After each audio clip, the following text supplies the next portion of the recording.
मेरे ख्याल से अमेरिका जो है वो कभी भी इराक की तरह म्यांमार में अपनी फौजें जो है वो दाखिल नहीं कर सकता। उसकी रीज़न ये है, उसकी रीज़न सिर्फ ये है कि क्योंकि म्यांमार जो है वो मुसलमान देश नहीं है।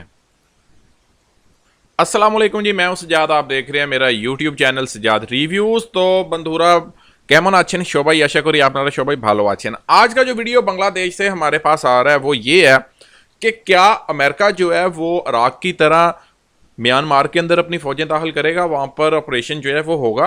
तो इसका सीधा सा आंसर पहले तो हम वीडियो देखते हैं, फिर बाद में इसको डिस्कस करेंगे कि जो हमारे पास वीडियो भेजा गया है वो क्या है और उसमें क्या बोला जा रहा है। पहले वीडियो, फिर उसके बाद इसको मैं क्लियर करूंगा।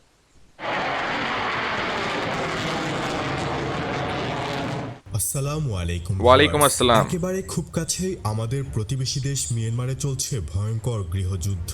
একটা রাষ্ট্র ভেঙে তিনটা রাষ্ট্র তৈরি হওয়ার দ্বারপ্রান্তে।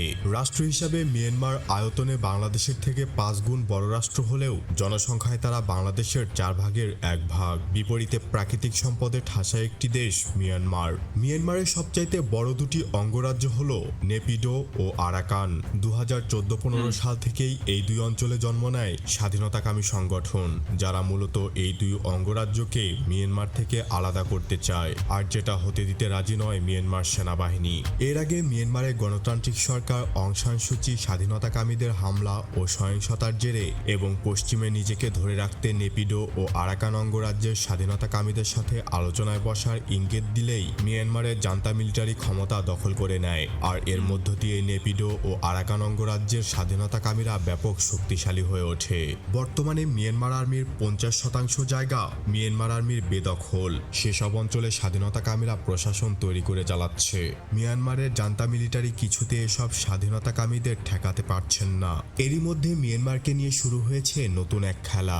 বর্তমানে মিয়ানমার আর্মি হলো চায়না ও রাশিয়া পন্থী, আর আপনারা জানেন আমেরিকা হলো চায়না রাশিয়া বিরোধী। ধারণা করা হচ্ছে আমেরিকা গোপনে মিয়ানমারের স্বাধীনতাকামীদের অস্ত্র সহায়তা দিয়েছে। পাশাপাশি জান্তা সরকার ক্ষমতায় আসার পরপরই মিয়ানমারকে দেওয়া হয় নিষেধাজ্ঞা এবং আমেরিকা ও ইউরোপীয় ইউনিয়ন মিয়ানমারের স্বাধীনতাকামীদের নেপিডো অঙ্গরাজ্য ও আরাকান অঙ্গরাজ্য আলাদা করার জানায়। তবে এখন আমেরিকা পুরোপুরি আলাদা করে মিয়ানমারের জন্য পলিসি গ্রহণ করেছে। 2022-এর শেষে এসে আমেরিকা একটি আলাদা মিশন খোলে মিয়ানমারের জন্য, যার নাম দেওয়া হয় মিয়ানমার অ্যাক্ট। খুব সম্ভবত আমেরিকা মিয়ানমারে ইরাকের মতো সামরিক অভিযান চালাতে পারে।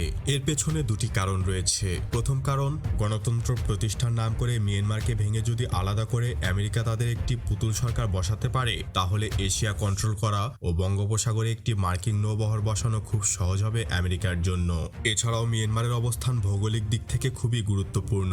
একদিকে ভারত বাংলাদেশ, আরেকদিকে চীন ও থাইল্যান্ড। আর দ্বিতীয় কারণ হলো, রাশিয়া আমেরিকার কলিজার টুকরা ইউক্রেনে হামলা করেছে।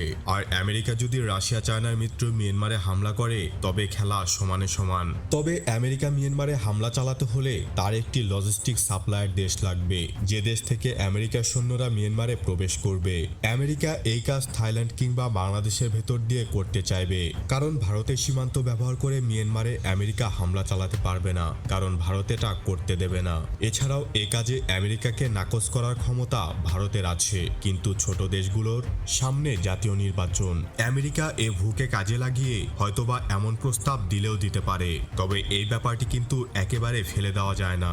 মিয়ানমারের সেনাবাহিনী আরাকান অঙ্গরাজ্যের স্বাধীনতাকামীদের খুশি করতে মুসলিম রোহিঙ্গাদের দেশ ছাড়া করেছে। তারপরও দেশ ভেঙে যাওয়া তারা আটকাতে পারছে না। প্রতিবেশী দেশ হিসাবে আমাদের চাইতে হবে মিয়ানমার একক রাষ্ট্র হিসাবেই থাকুক। আর যদি মিয়ানমার ভাঙার আশঙ্কা সত্য হয়, তবে এর ঘানি বাংলাদেশকে প্রতিটা রন্ধে রন্ধে সইতে হইবে। পরিশেষে বলতে হয়, এটি একটি বিশ্লেষণধর্মী ভিডিও, তাই সত্যি যে এরকমটা হতে যাচ্ছে এমনটা ভাবার অবকাশ নেই। ओके, चलें, ये वीडियो आपने देख लिया, तो अब थोड़ी सी बात कर लेते हैं। इधर क्लियर है, चीज़ें जो हैं वो क्लियर हैं। फर्स्ट ऑफ ऑल तो हमने ये देखना है कि जब मुसलमानों के ऊपर जुल्म हो रहा है, रोहिंग्या मुस्लिम्स के ऊपर, तो क्या अमेरिका ने क्या आवाज़ उठाई, अमेरिका ने क्या इकदाम किया शाम में। मतलब आप हम ये देख रहे हैं कि ये कि ईरान या फिर जिस तरह के ईरान के ऊपर पाबंदियाँ, या फिर इराक में कब्ज़ा किया, इराक में अपनी फ़ौजें जो हैं वो दाखिल कर लीं। फिर आप देखें कि अफ़गानिस्तान के अंदर अमेरिका के साथ जो हुआ, तो ये जो चीज़ें हैं ना, ये अब किसी के सबके सामने क्लियर है। तो अमेरिका अच्छे तरीके से जानता है कि किसी के घर में जाकर वहाँ पर लड़ना बहुत इतना आसान नहीं होता इट्स नॉट ईजी जॉब, और अमेरिका नहीं जाएगा। पहली बात तो ये कि अगर यहूदी जो है वो मर रहे होते, अगर यहूदी मर रहे होते म्यांमार के अंदर, तो अमेरिका कब का वहाँ पर दाखिल हो जाता कि भाई आप यहूदियों को क्यों मार रहे हो, क्योंकि ये सिर्फ यहूदी इंसान है, उनके लिए मुसलमान कोई अहमियत नहीं रखते। अब म्यांमार में मेरे ख्याल में अमेरिका क्यों नहीं दाखिल होगा, अमेरिका अपनी फौजें क्यों नहीं दाखिल करेगा, क्योंकि म्यांमार जो है वो मुस्लिम देश नहीं है। सबसे बड़ी बात ये है कि अगर म्यांमार मुस्लिम देश होता और वहाँ पर कुछ भी हल्का फुल्का ऊंच नीच होती तो फ़ौरन से जो है जी अमेरिका जो है वो चाचा चौधरी बनकर बीच में कूद जाता। अब भारत की आप मिसाल ले लें कि भारत में भी तो सारा कुछ हो रहा है, भारत में अमेरिका क्यों नहीं दाखिल होगा, क्यों कि वहाँ पर जुल्म किसके ऊपर हो रहा है, मुसलमानों के ऊपर हो रहा है, तो उसको प्रॉब्लम नहीं है। लेकिन अगर किसी एक यहूदी के ऊपर, किसी एक काफर के ऊपर जो है वो जुल्म होगा, तो अमेरिका जो है सबसे पहले सामने आएगा कि भाई ये क्या कर दिया, ये क्या हो गया, उसके ऊपर मजम्मत होगी, सारा कुछ होगा। लेकिन जहाँ पर मुसलमानों के ऊपर जुल्म होगा तो वहाँ पर अमेरिका जो है वो बोलने वाला है नहीं, और ना ही वो कोई स्टेप इन करने वाला है। तो ये सारी चीज़ें हैं। और बाकी जो है आप लोगों की क्या राय है, आप लोग भी अच्छे तरीके से जानते हैं कि मामला जो है वो कैसे चल रहे हैं, जिस तरीके से म्यांमार बांग्लादेश को क्या इसका फ़ायदा होगा या नुकसान होगा अगर अमेरिका जो है वो एंटर होता है म्यांमार के अंदर, तो ये बांग्लादेश के लिए भी एक टेंशन की बात होगी। मैं ये नहीं है कि बांग्लादेश को बहुत फ़ायदा हो जाएगा या ये कुछ हो जाएगा, बांग्लादेश के साथ आकर बैठ जाएगा, बॉर्डर के साथ अमेरिकन आकर बैठ जाएंगे। तो ये बहुत सारी चीज़ें हैं जिनको मद्देनज़र रखना चाहिए, जिनको देखना चाहिए। बाकी ये है कि मेरा नहीं ख्याल कि अमेरिका जो है वो म्यांमार के अंदर एंटर होगा, क्योंकि अभी हाल ही में उनका जो हाल हुआ है अफ़गानिस्तान में, अफ़गानियों ने जो उनका हाल किया है, तो वो अब 100 बार गया, मैं कहता हूँ कि 1000 बार सोचेंगे ऐसा कोई ना स्टेप लेने से पहले।